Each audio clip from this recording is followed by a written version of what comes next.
So now we have the fifth limit theorem. We have the limit of the product of two functions.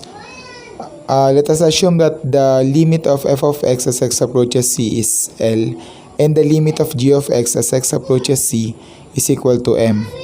So the limit of the product of two functions states that the limit of the f of x multiplied by g of x as x approaches c is equal to L times m.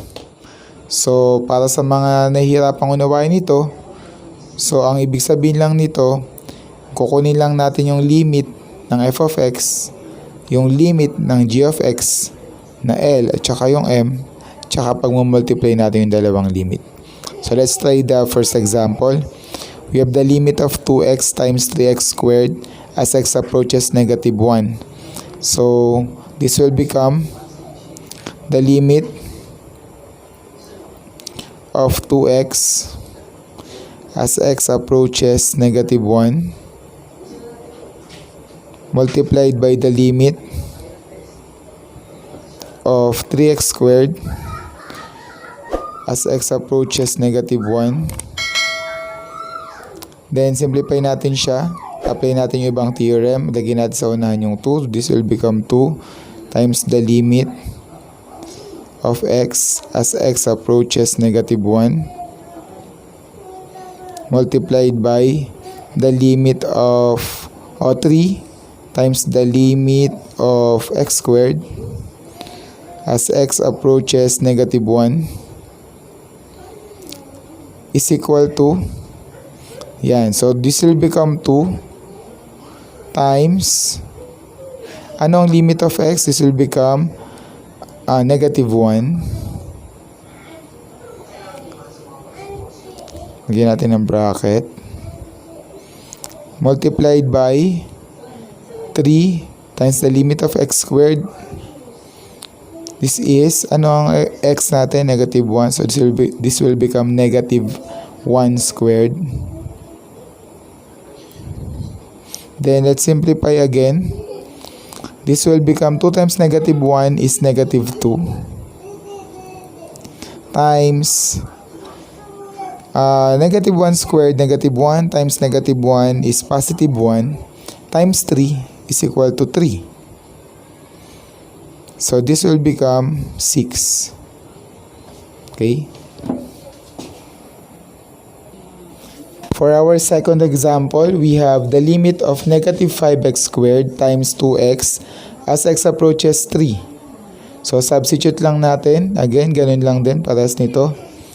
So paghiwalay natin siya. So we have the limit of negative 5x squared as x approaches 3 and multiplied by the limit of 2x as x approaches 3. This will become, lagyan natin sa unahan yun, maging negative 5 limit of x squared as x approaches 3 multiplied by the limit of 2x, lagyan natin sa unahan yung 2, magiging x approaches 3 is equal to negative 5 times, this will become 3 squared kasi yung x natin ay 3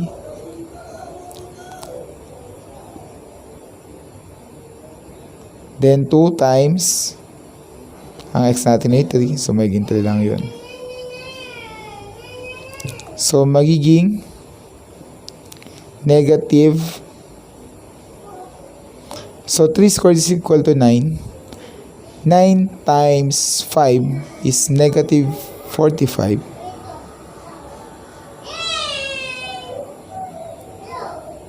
times 6.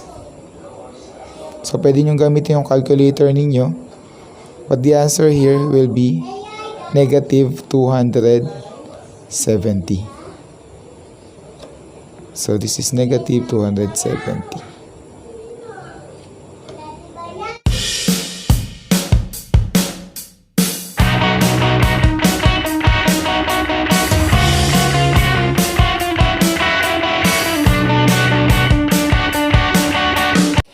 Ayan, so ang ating pang-anim na limit theorem is the limit of quotient of functions. So, same assumption. The limit of f of x over g of x as x approaches c is equal to L over m if m is not equal to 0. So, simple lang. Kunin natin si limit ng numerator, which is L, limit ni f of x, yung limit ng denominator, which is m, then divide lang natin yung dalawa. Ganun lang kasimple. Tapos, pwede lang yun mangyari kung yung denominator ay not equal to 0. Kasi kung equal sa 0, indeterminate form na siya, undefined na siya. Okay? Subukan natin sa ating first example. So, we have the limit of 4x minus 5 over 2x plus 1 as x approaches 0. So, ganun lang din. Simplify lang din natin siya. We have the limit of 4x minus the limit of 5, yung constant, over the limit of 2x. Oops, lahat yan ay x approaches 0. X approaches 0. X approaches 0. Plus limit of 1 as x approaches 0. Simplify ulit. Lagyan natin sa unahan si 4. Magiging 4 times the limit of x as x approaches 0. Minus limit of 5 as x approaches 0 over the limit of lagyan natin ito sa unahan, x as x approaches 0 plus limit of 1 as x approaches 0. Simplify dito na lang, medyo maluwag dito. So, this will become 4 times 0 minus 5 over 2 times yung x natin is 0. So, 2 times 0 yun. Plus 1 is equal to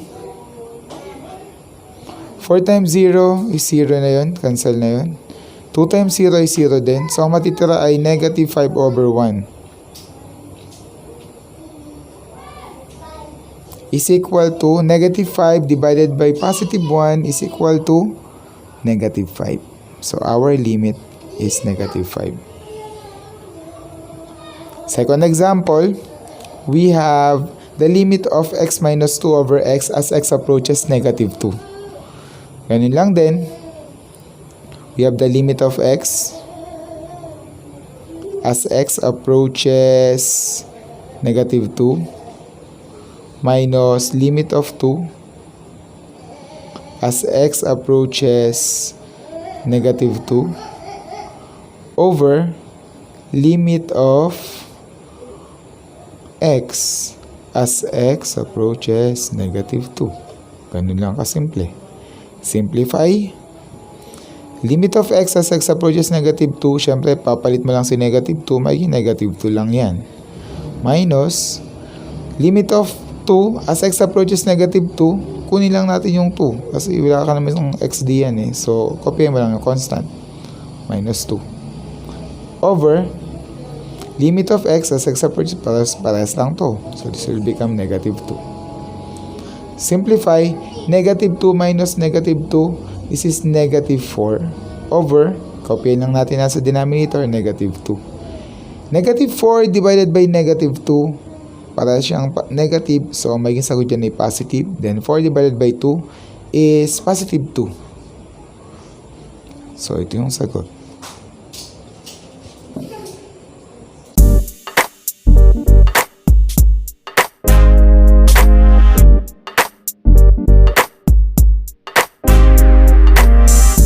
Para sa ating pang-pito na limit theorem, Hi ka muna, Elia, sa kanila. Hi. Ayun, ang anak ko ay nanonood. So, para sa pang-pitong limit theorem na i-discuss ko ngayon is the limit of the nth power of the function. So, it states that the limit of f of x raised to n as x approaches c is equal to L raised to n. Ano lang ibig sabihin nun? Yung function na naka-raise sa isang exponent, kukunin mo lang yung limit nung base, nung f of x, tapos, yung limit niya, hi ka sa kanila. Hi! Yung limit nung function na yon ay i-raise mo dun sa exponent. Okay? So, example, so we have the limit of 4x minus 5 quantity raised to the 4th power. So, to simplify, so kailangan lang natin kunin yung limit ng 4x minus limit ng 5 as x approaches 2. Then, quantity raised to the 4th power is equal to 4 times the limit of x as x approaches 2 minus the limit of 5 as x approaches 2. Quantity raised to the 4th power is equal to, so 4 multiplied by the limit of x as x approaches 2, which is 2, minus limit of 5 as x approaches 2 ay 5 lang din. Then quantity raised to the 4th power is equal to 4 times 2 is equal to 8 minus 5 raised to the 4th power. 8 minus 3 is equal to 3 raised to the 4th power. 3 raised to the 4th power is equal to, that's 3 multiplied 4 times by itself. So that's 3 times 3 times 3 times 3. 3 times 3 is equal to 9 times 3 is equal to 27 times 3 is equal to 81. So ang limit natin is 81.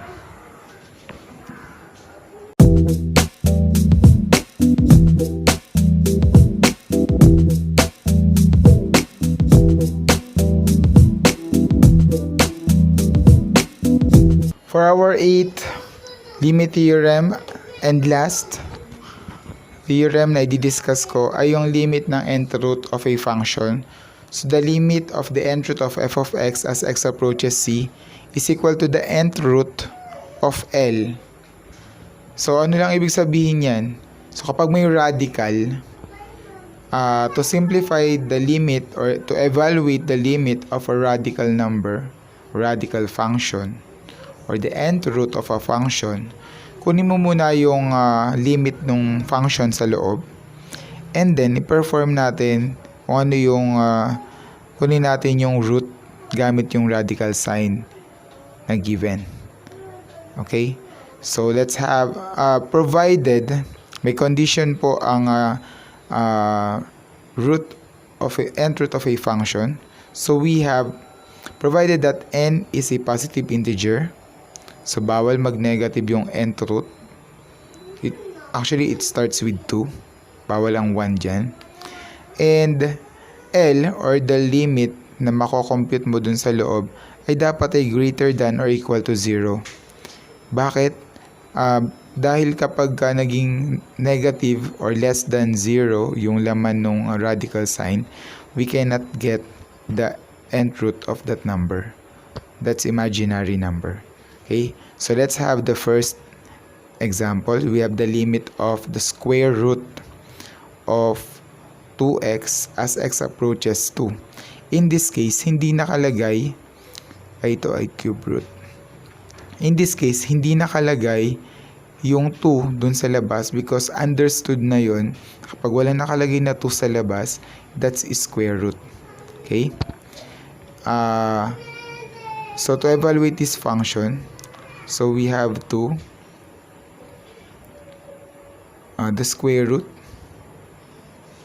of the limit of 2x as x approaches 2 is equal to 2 the square root of 2 times the limit of x as x approaches 2 is equal to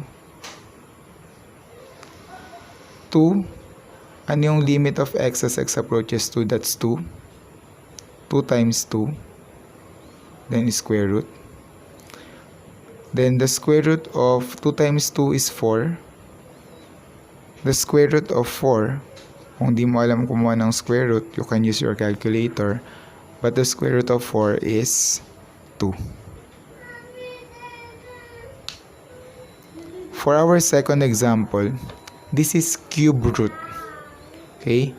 So the limit of the cube root of 4x as x approaches negative 2. So we can do the same steps.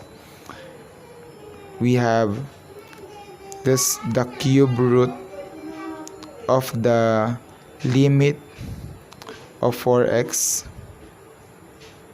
as x approaches negative 2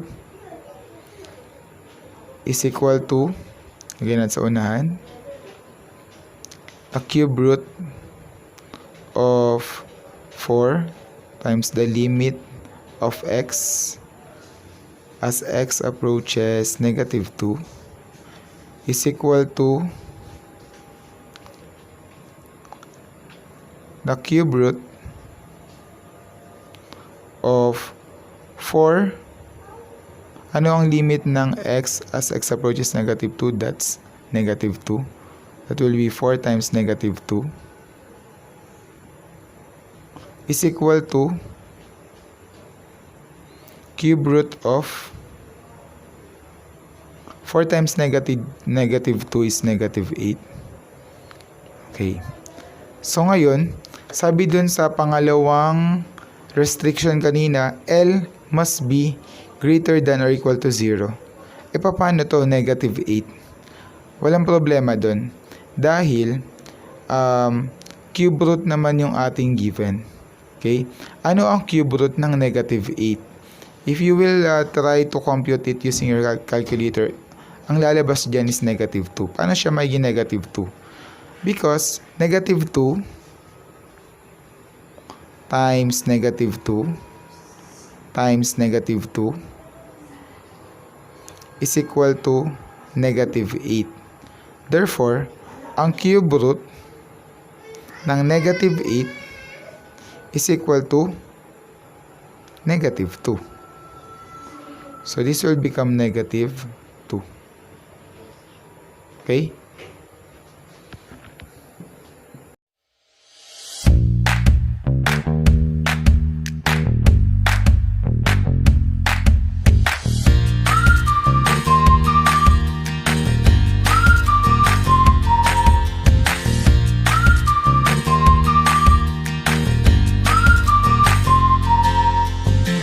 So ayan na ang lahat ng mga na-discuss natin. Mag-hi ka muna, Elia. Ayan ang aking anak na napakakulit. So we have the limit theorem. So ito na yung mga na-discuss ko lahat. We have the limit of a constant. Limit of a as x approaches c is equal to a. So limit of x as x approaches c is equal to c. This is limit of x. Ito naman yung constant multiple theorem. So we have the limit of ax as x approaches c is equal to a multiplied by the limit of x, which is c. Then the fourth one is the sum and difference. So we have the limit of f of x times plus or minus limit g of x as x approaches c is equal to L plus m. Yung panglima ay product naman, yung limit ng dalawang function, pag-multiply lang din natin.